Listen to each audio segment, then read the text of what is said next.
We are speaking with the one and only Kelly Keagy from the band Night Ranger. They will be at the Avalon Event Center in Fargo, North Dakota on February 12th, In 2022. February. Oh my February, God. I know. You know, North Dakota in February is going to be terrific. But, but it is for a good cause. It is for Essentia Health presents Rock from the Heart featuring Night Ranger. And of course, the vice president of Rock from the Heart, Pete Johnson, is also joining us to talk about this event.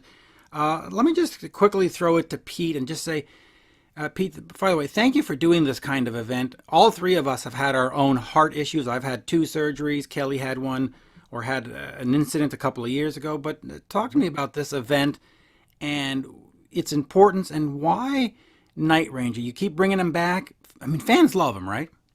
What the hell's Absolutely. going Everybody loves them. Even I know. non-fans love them, I think. I That's know. what I hear. They're the Uh, greatest. I love them. I love them. Rock from the Heart. Well, that started because I had an open heart surgery, had a new valve put in, and I was a little scared. I didn't have good information out there. I got intel from all over the place that didn't match up. And, when I was healing up, my wife and I thought, man, maybe there's something musically we can do because I'm a musician too. I play drums in a couple bands, and Right. maybe we can do something musically to, try and get some information out there. People will just come to hear the music, but they'll know in the back of their head, hey, these guys are a source for heart info too. Yeah. So 2 months before my surgery, I heard Kelly just had a surgery. And then I saw he was playing in Fargo at the Rib Fest. So I drove down there because I wanted to watch Kelly play on his second gig after he got a new valve too.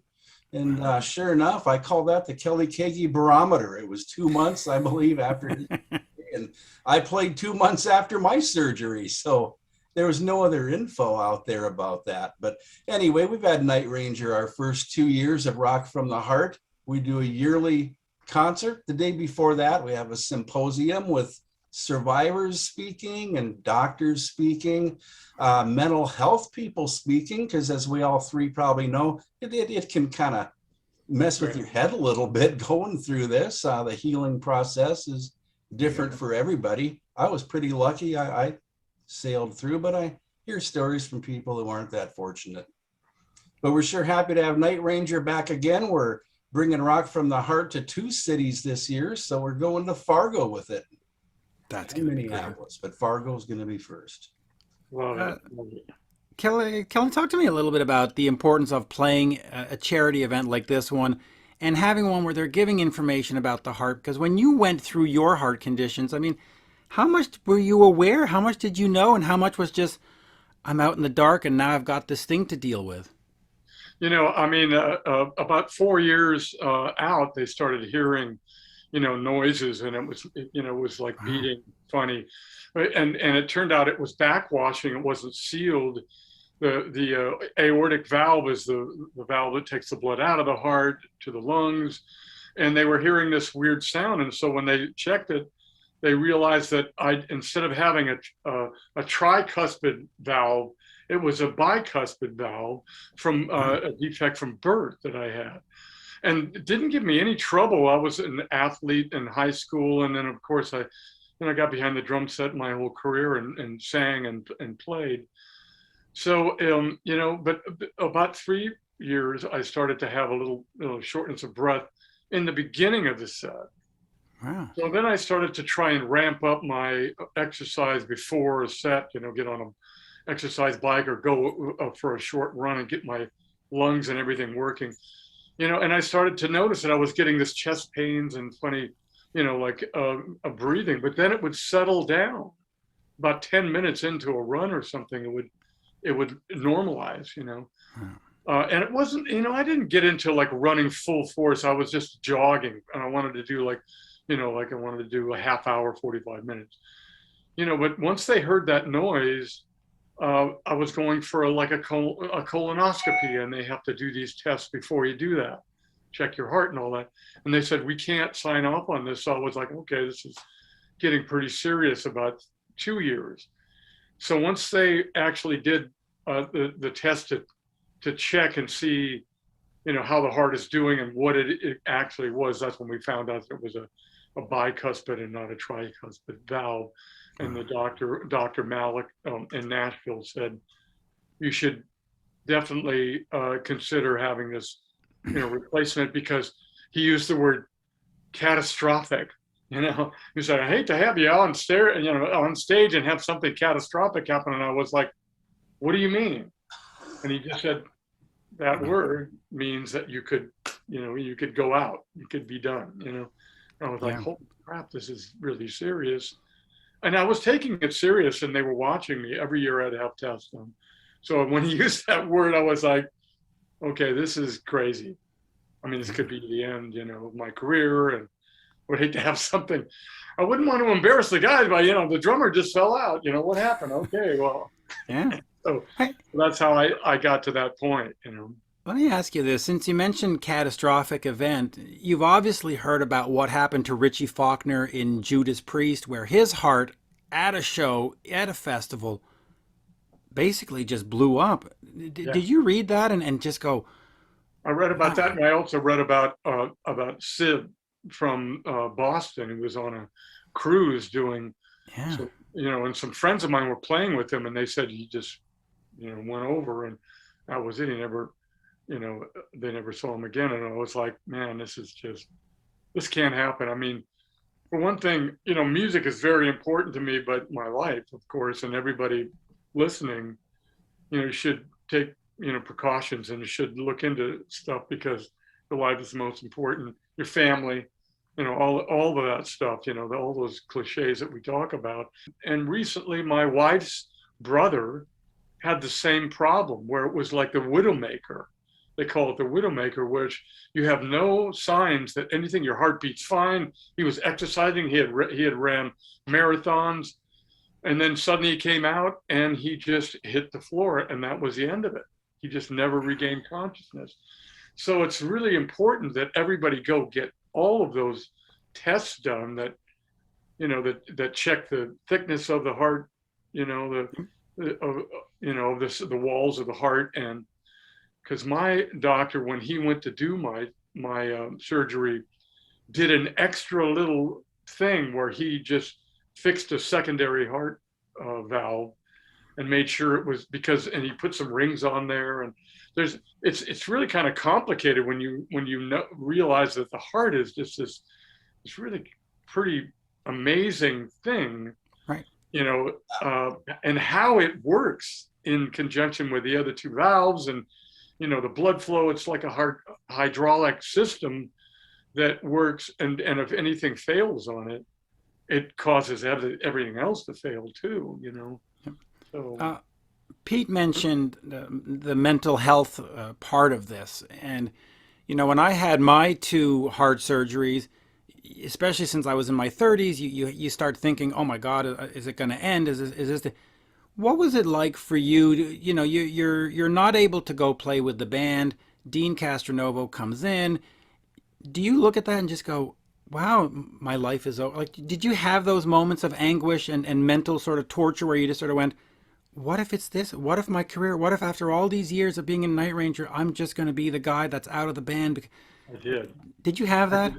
I did have those feelings, like, well, I mean, I've gotten almost, 35 good years, and, that was amazing that, that we were together that long, the three of us, Jack and Brad and myself, started the band together, and if this is it, I thank God I'm not going to go out on stage in a blaze of glory like that. I mean, so yeah, I did. I had those feelings, and they played about 5 shows. They had Fred Corey played shows, and then Dean came in, and then I came in with Dean playing, and I came out and sang when we did this big festival show in Dallas, and it was like 10,000 people there, and I was like, wow, I mean, if this ends, and I've been able to do a few more shows, and then say something else happens and my heart, it didn't really take or whatever, this could be great. This could be the way to go.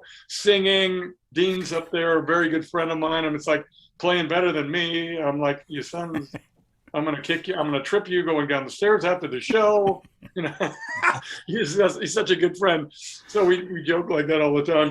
But you know, I mean, it was amazing to have him play, and then to regroup and have it come back. And I came back and I was playing, and Richie Russo, our drum tech, played some with me, played like 4 songs, and then I would, you know, at first I would play, and then he would play, and I would sing, and then we just worked back. You know, we came in slowly, and it was incredible. I mean, I watched videos on YouTube of this guy 30 days out going to the gym and doing his whole lifting thing, and he wasn't in perfect shape, but he got back into his routine, and I said, I'm going to do that. That was such inspiration. I can't remember who it was, but it was just a video of this guy going back to the gym after the same heart surgery that Pete and I had, and maybe you did too. Did you have a valve replacement? I did not have a valve replacement. Mine was a little less involved. I've had 2 ablations. I had a radio frequency ablation and a cryo ablation to correct a fibrillation. But I mean, it first manifested itself at the age of 29. And, you Right. know, at 29, and excuse the language, but you're full of piss and vinegar, and all of a sudden you're not. Yeah. Now you've got sort of an old man disease, and you're just like, oh, you know, and it changes your outlook because now you know you plan for the career and getting married and the family and now you're like, is that going to happen? Is it, you know, and because you don't know, Yeah. You have no idea. I know. How and about you then with Pete? Pete, how did it happen for you? I mean, was it was it like all of a sudden you couldn't breathe right, or was it like a checkup? You know, how did that happen for you? I went in for an annual physical, and my doctor asked me, have you ever been told you have a heart murmur before? When he listened to my heart, I said, you know, since the age of 12, I've been told on and off that they've heard a murmur, but that they didn't think it was anything to worry about. And he said, well, I'd like to send you in for the echocardiogram, which is like a lady's ultrasound when they look at the baby. Same deal. Right. Hmm. Very similar anyway. Uh, and so we did that, and he said, well, you have a bicuspid valve, like Kelly said he had earlier, bicuspid aortic valve, and you have a big aneurysm above that in your aorta, and that can pop, and then you're all done. So made arrangements to get that all fixed. I did also the watch and wait, because they measure things and they do the math and figure out what's more dangerous, letting you go on like this or doing the surgery. So once the scale tips a little, then you go in, and that's my story on how that happened. It was just a fluke. Right. But I kind of jokingly said to myself, no wonder I was never the fastest runner in gym class. I had a bicuspid heart valve. I thought I just sucked at running, you know? yeah. Yeah, and I don't know if you've both experienced this, but between my surgeries, I was paddled, you know, 11 times.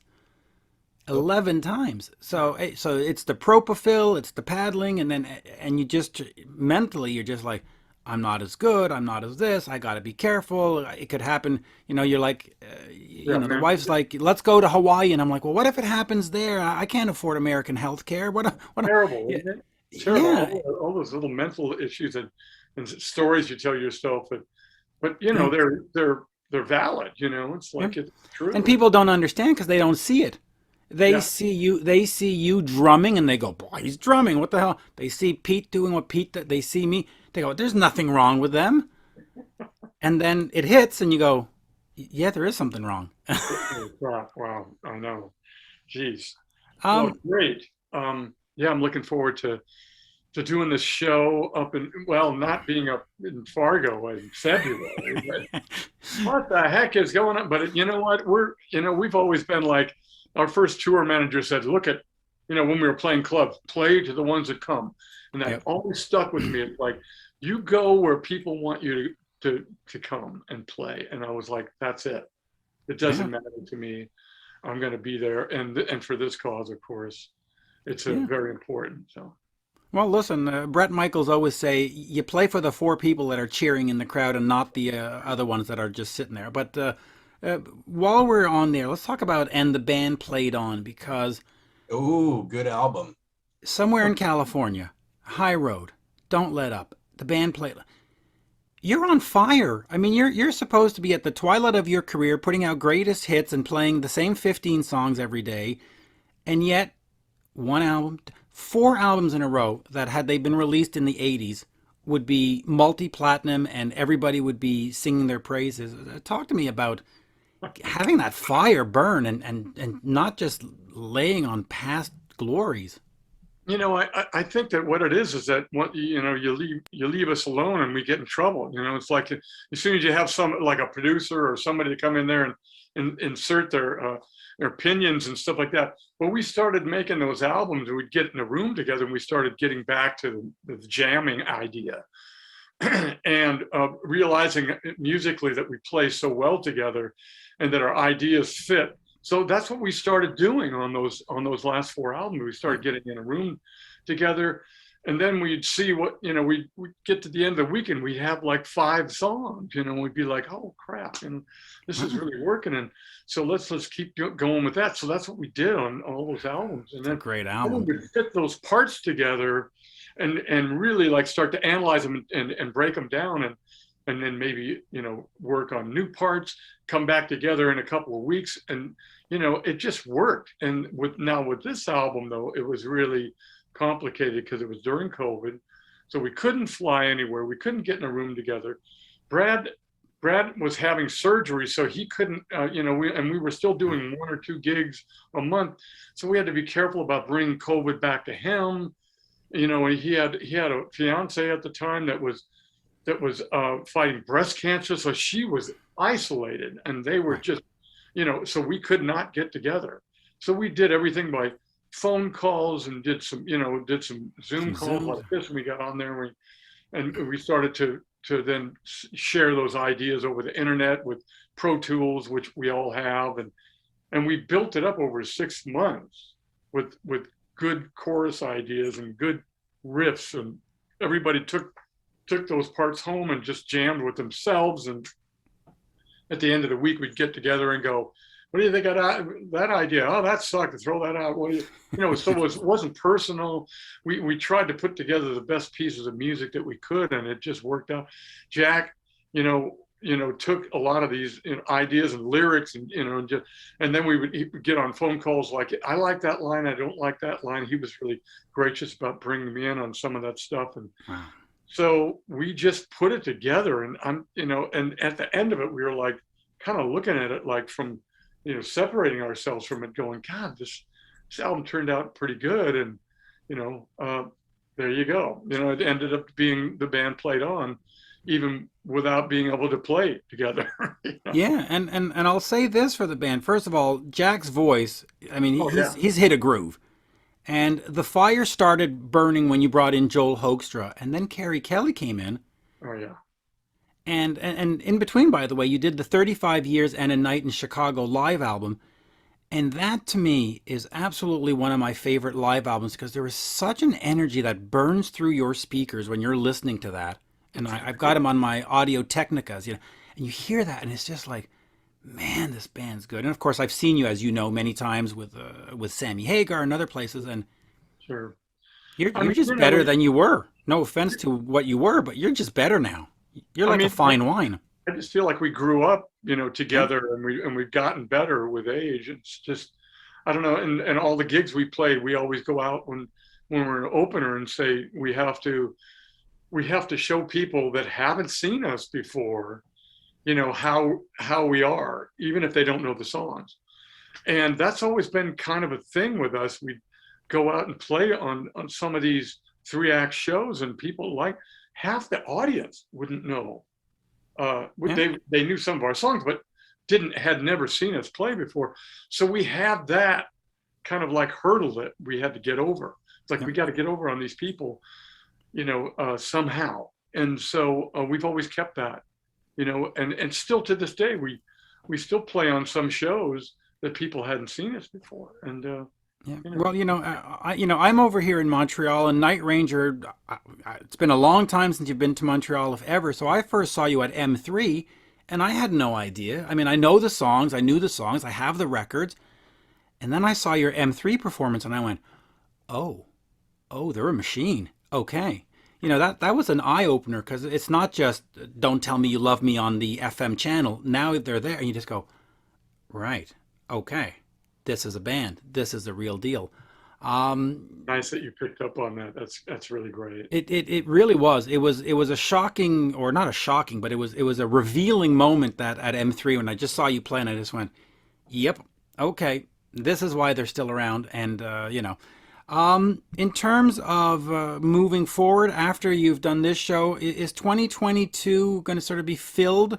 Are we doing a lot of touring? Are we slowing it down, We taking a are. break, Yeah. and thinking, okay, go ahead? We're already booking. Our agent came out. We played in Nashville just recently, and Rod Essex came out from CAA, who signed us originally and believed in us, from the very start 4 years ago.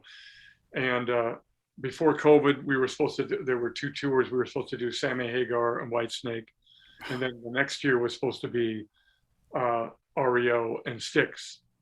All those schedules, of course, have since gone away or scrambled or whatever. But he did tell us that he thought that Sammy and us were going to be a good pick for the 40th year. Of course, that was our first year we played with Sammy on the Three Lock Box tour over the winter, and we thought that would be just great to play with Sammy. We did about 15 shows with him a few years ago before COVID. And we realized that we fit really well together, especially with the Circle, great band. Yep. And all the songs that they bring into it, the Van Halen stuff and Sammy's original solo stuff, and now their own albums. So we clicked with those guys. We clicked with Sammy again, and he just looked at us and said, "Yeah, we should do this for real." And so I think that's gonna happen next year. So that would be really great. 40th anniversary. That would be terrific. I saw a Sammy Night Ranger show in New Hampshire in, I guess, 2019, and it was just one of the better shows that year. It was just like 3 hours of top 40 radio hits. I mean, oh my God. I mean, their stuff too. I mean, we stand up in there, your mouth's dropping, because then they go into, Right Now and all the latter Van Halen stuff and the early stuff. You're just like, this is killer, man. This is great. This is where we belong, playing these big shows, Yeah, So, and I'll start wrapping up by saying this. It's nice to see the band when you go out there and play. You don't just drop an album and then go do a greatest hits set. You actually bring 4 or 5 songs of the new album in there, and they fit like a glove. They're not like, oh, there's the new one. They just go on, and you just go, wow, I don't remember that hit. When was that from? And you go, oh, it's the new one. Oh, yeah, that's kind of the point. We try and keep it in the same style. We did venture off on an album and got more modern back in the 90s, and that was fine. But once we started getting in a room together and creating, realized that that's really the sound of the band, is what we do when we start jamming together and we start playing these riffs and grooves and stuff like that, and get those choruses, those big choruses, like we love. So Pete, do you want to remind the folks where the event is, what date it is, and how to get the tickets over at tickettailor.com? Sure. Rock from the Heart, sponsored by Essentia Health. We're doing it in Fargo this year, February 12th, Saturday night, Avalon Event Center. You can go to rockfromtheheart.org, and there's links to get tickets right there. We have tickets of all kinds left, and we're looking forward to seeing Night Ranger. My old band from the 80s, the Street Band, is opening for Night Ranger. Very cool. I'm bringing my new DWs to show you, Kelly. So. Oh, I love it. And that new Purple Heart snare drum that you. Well, since it's winter, I'm leaving the Purple Heart at home and bringing a metal snare just to be. Okay. To be Awesome. And Carrie, thank you for doing this, and Kelly, I should say. I'm thinking Carrie Kelly. I look forward to hopefully seeing Night Ranger in Montreal at some point as well. Thanks so much, man, for your time, and I appreciate it. And yeah, man, I can't wait till we get up there. I think we came up to Montreal, did an MTV show. This is back in the '80s. They gave us a plaque that it's like they gave us like I think our album went gold up there or something. Yeah. We're like, how come we don't tour up there? We just don't do tours and up in Canada anymore. I'm not sure why, but anyway. Hopefully, because there's a few of you, REO Speedwagon, yourself, and a bunch of you, Ted Nugent. You sort of stay south, and it's like, come on, we like to rock. Bring it up we here. did that one thing with Journey and Loverboy some years back, which was really great and successful too. But for some reason, we haven't gone back. So well, we're going to change that. We're going to change that. We got to get you up here. Folks need to experience, and the band played on live on Canadian soil, but also in Fargo, North Dakota in February. It'll be a fun gig. Thanks so much. I appreciate it, buddy. Bring your mucklucks and your Yes. Let's come up there in the wintertime. Why not, man? Oh, it'll be great. Thank you, sir. Thank you, Pete. Take care. Mitch. See you, Pete. Bye, Kelly. Take care, guys. Cheers. Thanks a lot. Bye.